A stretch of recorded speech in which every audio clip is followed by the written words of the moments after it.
Om Swastiastu, perkenalkan saya Venetia Silver, NIM terakhir 89. Saya sebagai penyaji pertama. Baik, sekarang saya akan menjelaskan tentang karakteristik berbagai jenis media pembelajaran. Nah, seperti yang kita pelajari minggu lalu, kita belajar mengenai klasifikasi media pembelajaran, dan saat ini kita juga akan mempelajari apa sih karakteristik setiap media pembelajaran. Yang pertama ada media visual, media audio, dan media audiovisual. Nah,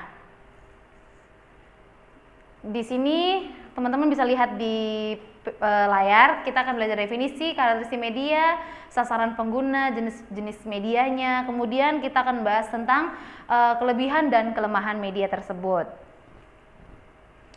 Selanjutnya yang pertama itu ada media visual.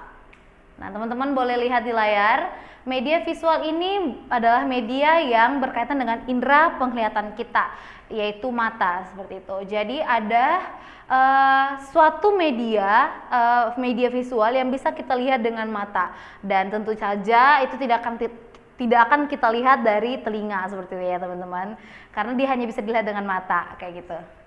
Kemudian yang namanya juga media pembelajaran otomatis akan merujuk kepada sebuah pembelajaran. Jadi media visual itu tidak akan jauh-jauh ditampilkan dalam bentuk media visual sebagai sarana belajar siswa, seperti itu. Kemudian ada karakteristik medianya. Nah, teman-teman boleh lihat ya, aku bacain satu-satu.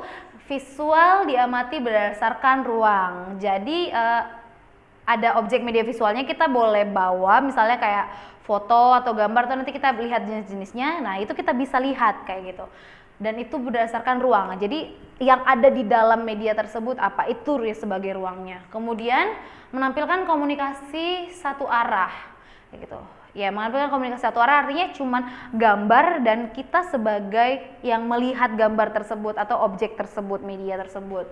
Kemudian digunakan sebagai acuan dalam prinsip kebahasaan media berbasis teks. Ya, nanti kita juga lihat. Kemudian media visual juga berorientasi pada siswa. Karena ini media pembelajaran, tidak akan pernah lepas daripada orientasi siswa. Bagaimana siswa itu boleh mengerti tentang media yang kita gunakan. Selanjutnya ada informasi. Informasi itu dapat ditata ulang, dapat diatur oleh pemakainya, seperti itu. Jadi sedikit tidak terbatas menggunakan media visual, seperti itu. Kemudian karakteristik penggunanya, teman-teman bisa lihat, mudah mengingat sesuatu dari apa yang dilihat, kayak gitu. Jadi kalau misalkan seperti dokumentasi, kita akan mengingat sesuatu ketika kita melihat objek tersebut. Kemudian suka membaca daripada dibacakan, senang menulis apa yang telah dibacakan, suka melakukan demonstrasi daripada pidato, kayak gitu. Jadi kalau misalkan ada media visual gitu, kita lebih suka mendemonstrasikan media ini daripada kita berceramah, seperti itu, kepada siswa-siswi. Kemudian nah, ini yang terakhir, sulit menerima instruksi secara verbal, kayak gitu. Maksudnya artinya ketika kita menampilkan media visual, artinya siswa-siswi tersebut yang mencerna sendiri apa yang mereka dapat dari media visual tersebut, kayak gitu. Karena dia tidak terinstruksi secara verbal atau ucapan. Selanjutnya ini dia ada 12 jenis media visual. Kita akan mungkin bahas satu persatu. Nah, yang pertama ada gambar.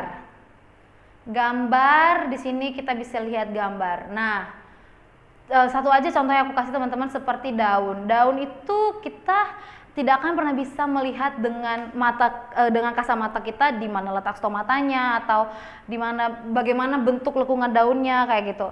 Tapi kita bisa lihat melalui foto ketika udah direkam, maksudnya udah diteliti dengan alat pendeteksi mikroskop gitu. Nah, akan terlihat jelas bentuk daun itu bagaimana kemudian difoto. Nah, kita akan melihat hasil foto tersebut, seperti itu. Itu dia gambar. Nah, kalau ada diagram ini, diagram ini itu sebenarnya lebih terstruktur dan lebih seperti mudah dilihat, seperti itu. Misalnya pembagian, mahasiswa menyukai jenis olahraga, ada yang renang 29%, sepak bola atau lari, seperti itu. Kemudian peta atau globe. Nah teman-teman, kalau peta itu bentuknya seperti ini, kayak kertas besar kayak gitu, atau kita sering sebut dengan gambar. Di situ ada berbagai macam warna juga, menjelaskan isi dari muka bumi kita kayak gitu. Nah kalau bedanya sama globe adalah globe itu miniaturnya bumi kayak gitu. Jadi dia benar-benar bentuk seperti bumi, bulat, dan isinya kayak pokoknya miniatur bumi persis kayak gitu. Nah kemudian ada bagan atau chart.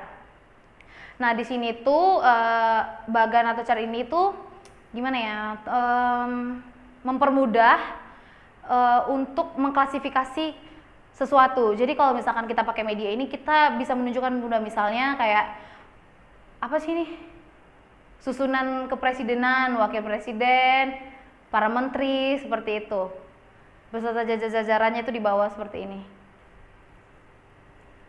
Kemudian ada grafik. Nah kalau grafik ini mempermudah juga membaca karena dia terdiri dari titik ataupun garis kayak gitu. Jadi kayak kita melihat tingkatan-tingkatan ini itu disebut dengan grafik kayak gitu. Kemudian ada kartun. Nah kartun ini juga memvisualisasikan apa yang terjadi kayak gitu kan. Misalkan dalam gambar ini ada anak sekolah, ada guru, ada tulisan UN menjelaskan bahwa sebentar lagi akan ada UN, ayo mari bersiap-siap, seperti itu. Kemudian poster. Nah poster ini media yang unik kayak gitu, maksudnya gak terbatas dan bisa menyampaikan sesuatu ide tapi tetap satu arah sih teman-teman kayak gitu. Dan di poster ini terdapat tulisan, gambar juga ada kayak gitu. Dan benda nyata. Benda nyata ini seperti ini, kayak langsung bendanya kita bisa lihat kayak gitu. Seperti dedaunan, seperti ini ranting kayak gitu, itu bisa kita lihat, itu juga bisa jadi sebuah media ketika kita membelajarkan kepada siswa-siswi. Kemudian ada seperti ini, miniatur manusia kayak gitu, organ tubuh, modelnya seperti ini nih, perempuan seperti itu. Nah, kemudian media cetak yang saat ini kita pakai juga yaitu buku. Nah, buku juga salah satu media kayak gitu. Dan saat ini tetap ada buku walaupun kita menggunakan e-book kayak gitu atau buku elektronik, tapi tidak akan mengurangi penggunaan buku cetak seperti ini kayak gitu. Kemudian ada papan flanel. Nah, papan flanel juga sebagai bahan media pembelajaran. Di sana boleh tersusun rapi apa yang ingin disampaikan. Misalnya kayak guru mau belajarkan tentang alat indera atau tentang hewan, guru bisa menempelkan di papan flanel dan menyusun setiap benda yang ada di sana, kemudian menunjukkan kepada siswa kayak gitu. Nah, kemudian papan buletin. Nah, papan buletin ini juga sebagai media pembelajaran, tapi papan buletin ini lebih sering dipakai sebagai sarana informasi di sekolah kayak gitu. Jadi kalau misalnya ada informasi yang penting ataupun hasil-hasil dari pencapaian siswa, boleh dimasukkan di papan buletin di setiap sekolah yang memfasilitasi adanya papan buletin kayak gitu. Oke, itu saja pembahasan kita mengenai media visual non-proyeksi. Selanjutnya akan disampaikan oleh teman saya. Terima kasih. Baik, Om Swastiastu, perkenalkan nama saya Nyoman Adi Sudira, NIM terakhir 07. Di sini saya akan menjelaskan mengenai media visual proyeksi. Nah, adapun yang pertama yaitu film bingkai. Film bingkai adalah film berukuran 35 mm yang biasanya dibungkus bingkai berukuran 2x2 inci. Adapun kelebihan yang dimiliki film bingkai yaitu materi pelajaran yang sama dapat disebarkan ke seluruh siswa secara serentak. Adapun yang kedua yaitu perhatian anak-anak dapat dipusatkan pada satu butir tertentu. Adapun kelemahannya yaitu yang pertama, dibandingkan dengan media audio visual seperti TV dan film film bingkai mempunyai kelemahan. Yang pertama, hanya mampu menyajikan objek-objek secara diam. Dan yang kedua, biaya produksi dan peralatan lebih mahal. Adapun yang kedua yaitu overhead projector atau OHP. Menurut Rahmawati dalam presentasinya mengungkapkan bahwa OHP adalah suatu alat yang digunakan untuk memproyeksikan gambar atau tulisan pada transparansi film. Nah, di sini OHP memiliki keunggulan yaitu yang pertama, gambar yang diproyeksikan lebih jelas dibandingkan film bingkai. Adapun kekurangannya yaitu fasilitas OHP harus tersedia. Yang kedua, visualisasi 3 dimensi terbatas. Adapun yang ketiga yaitu liquid crystal display atau LCD. Di sini LCD merupakan salah satu jenis proyektor yang digunakan untuk menampilkan video, gambar, data dari komputer pada sebuah laptop. Selanjutnya yaitu prinsip penggunaan media visual. Adapun prinsip penggunaan media visual yaitu yang pertama, usahakan visual itu sesederhana mungkin. Di sini dengan menggunakan gambar atau garis, karton, bagan atau diagram. Yang kedua, visual digunakan untuk menekankan informasi sasaran. Dan yang ketiga, gunakan grafik untuk menggambarkan ikhtisar keseluruhan materi. Yang keempat, ulangi sajian visual dan libatkan siswa untuk meningkatkan daya ingat. Di sini meskipun sebagian visual dapat dengan mudah diperoleh informasinya, tapi sebagian lagi memerlukan pengamatan dengan hati-hati. Yang selanjutnya yaitu gunakan gambar untuk melukiskan perbedaan konsep-konsep. Yang selanjutnya, visual yang diproyeksikan harus dapat terbaca dan mudah dibaca. Selanjutnya, visual, khususnya diagram, amat membantu untuk mempelajari materi yang agak kompleks. Kedelapan, unsur-unsur pesan dalam visual harus ditonjolkan. Dan yang terakhir yaitu warna harus digunakan secara realistik. Selanjutnya yaitu media audio. Di sini pengertian media audio menurut Musfikon tahun 2012 adalah media audio merupakan media yang penggunaannya menekankan pada aspek pendengaran. Indera pendengaran merupakan alat utama dalam penggunaan media jenis ini. Nah, dalam penggunaan media, pesan yang akan disampaikan dituangkan ke dalam lambang audiktif baik verbal, kata-kata atau bahasa lisan maupun nonverbal. Nah, sehingga antara pengirim pesan dengan penerima pesan memahami makna dari lambang audiktif tersebut. Sekian presentasi dari saya, terima kasih. Halo rekan-rekan, jadi di sini saya akan menjelaskan mengenai karakteristik media audio. Adapun 7 karakteristik media audio yaitu yang pertama, dapat mengatasi keterbatasan ruang, jarak, dan waktu. Yang kedua, pesan atau program dapat diputar atau direkam berulang-ulang. Yang ketiga, dapat mengembangkan daya imajinasi siswa serta dapat merangsang indera pendengaran siswa. Yang keempat, dapat mengatasi permasalahan kekurangan guru di suatu sekolah. Yang kelima, sifat komunikasi satu arah atau one way communication. Yang keenam, sangat sesuai untuk pengajaran bahasa dan musik. Dan yang terakhir, pesan, informasi atau program harus menunggu jadwal penayangan. Nah, kawan-kawan, selanjutnya saya akan menjelaskan mengenai karakteristik sasaran pengguna media audio. Apakah kawan-kawan sudah mengetahui siswa yang memiliki gaya belajar auditori? Nah, mungkin ada yang sudah mengetahui, ada yang belum. Jadi, siswa yang belajar menggunakan gaya auditori sangat cocok menggunakan media yang berbasis audio ini, karena siswa tersebut senang mendengarkan sesuatu secara verbal. Nah, selanjutnya saya akan menjelaskan jenis-jenis media berbasis audio, yaitu ada 3. Yang pertama radio, yang kedua alat perekam pita magnetik, dan yang ketiga adalah laboratorium bahasa. Yang pertama adalah radio. Radio adalah alat yang digunakan untuk mengirimkan sinyal secara modulasi atau radiasi elektromagnetik, di mana media radio ini cocok untuk siswa yang memiliki gaya belajar auditori. Memiliki kelebihan, yang pertama, harganya relatif murah. Yang kedua, mampu mengembangkan daya imajinatif siswa.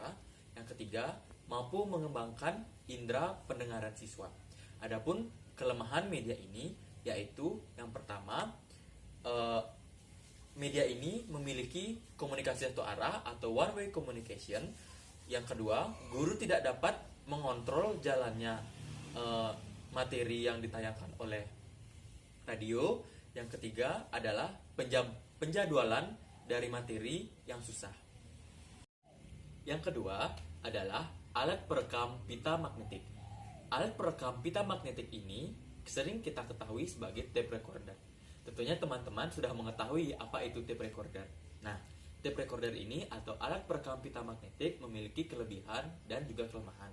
Di mana kelebihannya adalah dapat merekam, dapat memutar secara berulang-ulang, dapat diputar berulang-ulang, program kaset memberi efisiensi pengajaran bahasa, dan juga dapat merekam segala sesuatu dengan mudah.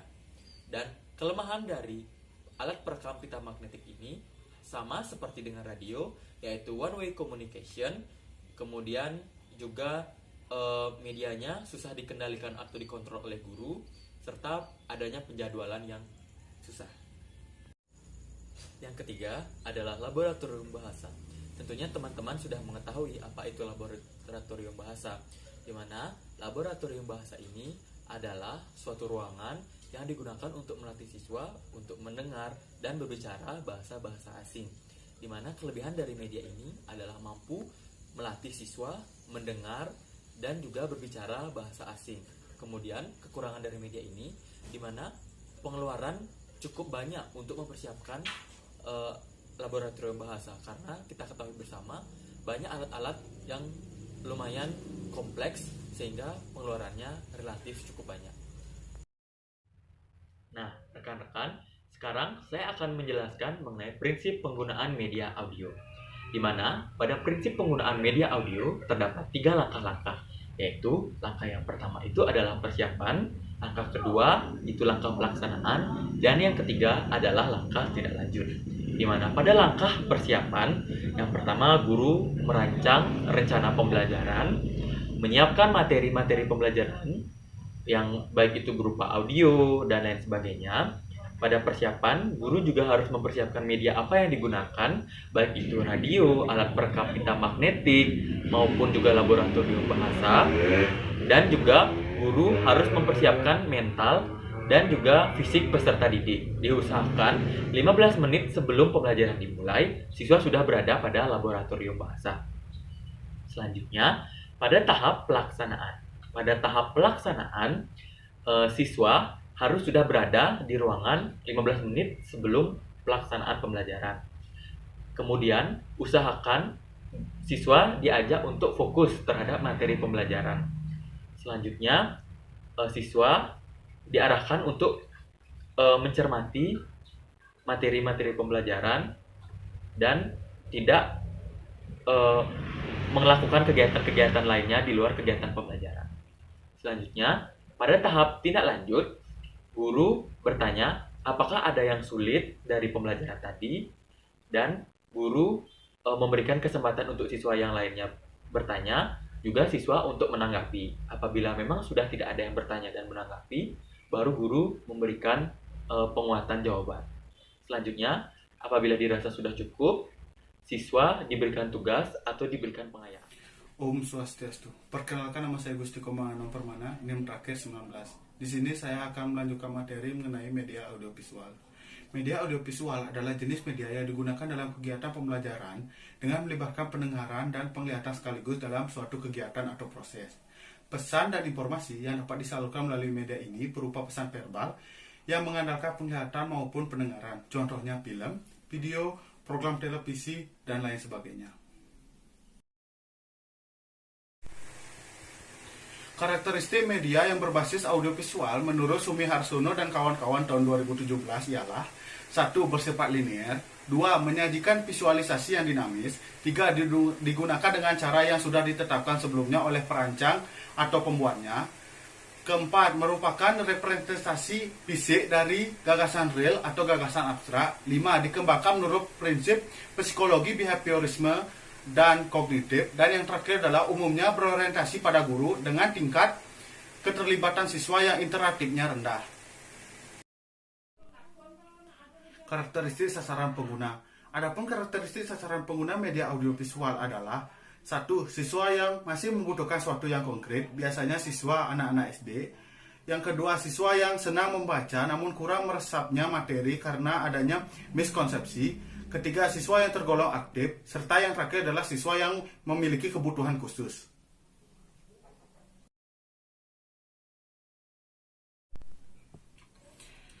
Jenis-jenis media audiovisual antara lain adalah film, video, program televisi, dan lain-lain. Yang pertama, film. Film pada hakikatnya merupakan penemuan baru dalam interaksi belajar mengajar yang dikombinasikan dua macam indera pada saat yang sama.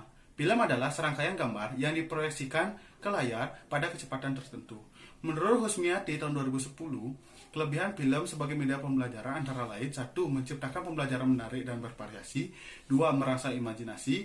3. Kritis dalam peristiwa sejarah. 4. Mempermudah dalam menjelaskan peristiwa. 5. Mengkonkretkan yang abstrak. 6. Pembelajaran menjadi efektif dan aktif. Sedangkan kelemahan media film antara lain: 1. Media film membutuhkan tempat dan waktu. 2. Media film perlu biaya mahal dan pembuatannya butuh waktu yang lama. 3. Media film tidak dapat menggambarkan realitas sebenarnya. 4. Dengan media film, guru tidak dapat mengukur pengetahuan mahasiswa secara maksimal dan mengontrol apa yang dipikirkan siswa. Yang kedua, video. Sebagai media audiovisual yang menampilkan gerak, semakin lama semakin populer dalam masyarakat. Pesan yang disajikan bisa berupa fakta, kejadian, peristiwa penting, dan berita maupun fiktif, misalnya cerita. Kelebihan video antara lain: 1. Dapat menarik perhatian. 2. Demonstrasi yang sulit bisa dipersiapkan dan direkam sebelumnya. 3. Menghemat waktu dan rekaman dapat diputar berulang-ulang. 4. Ruangan yang tidak perlu digelapkan waktu penyajiannya. Sedangkan kekurangan dari video antara lain: 1. Kurangnya mampu menampilkan detail dari objek yang disajikan. Yang ketiga, televisi atau TV. Televisi adalah media yang menyampaikan pesan-pesan pembelajaran secara audiovisual dengan disertai dengan unsur gerak. Sebagai media pembelajaran, TV mempunyai beberapa kelebihan. Yang pertama, TV dapat mengikat perhatian sepenuhnya dari penonton. Yang kedua, sifatnya langsung dan nyata. Dengan adanya televisi, siswa menjadi tahu kejadian-kejadian mutakhir. Dan yang ketiga, hampir setiap mata pelajaran dapat ditipikan. Sedangkan kelemahan media TV antara lain: 1. Harga TV yang relatif mahal. 2. Sifat komunikasinya yang hanya satu arah. Dan yang ketiga adalah program di luar kontrol guru.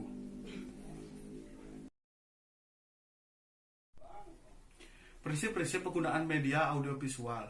Media audiovisual memiliki langkah-langkah dalam penggunaannya seperti halnya media pembelajaran lainnya. Langkah-langkah pembelajaran menggunakan media audiovisual sebagai berikut adalah: yang pertama, persiapan. Kegiatan yang dilakukan oleh guru pada saat persiapan yaitu: 1.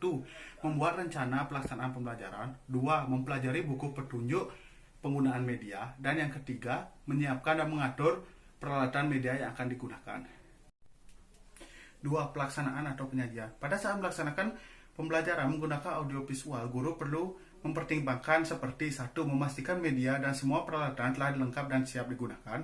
2. Menjelaskan tujuan yang akan dicapai. 3. Menjelaskan materi pembelajaran kepada siswa selama proses pembelajaran berlangsung. 4. Menghindari kejadian-kejadian yang dapat mengganggu konsentrasi siswa. Dan yang ketiga adalah tindak lanjut. Aktivitas ini dilakukan untuk menetapkan pemahaman siswa tentang materi yang telah disampaikan menggunakan media audiovisual. Di samping itu, aktivitas ini bertujuan untuk mengukur efektivitas pembelajaran yang telah dilaksanakan. Kegiatan ini yang bisa dilakukan diantaranya diskusi, observasi, eksperimen, latihan, dan tes adaptasi.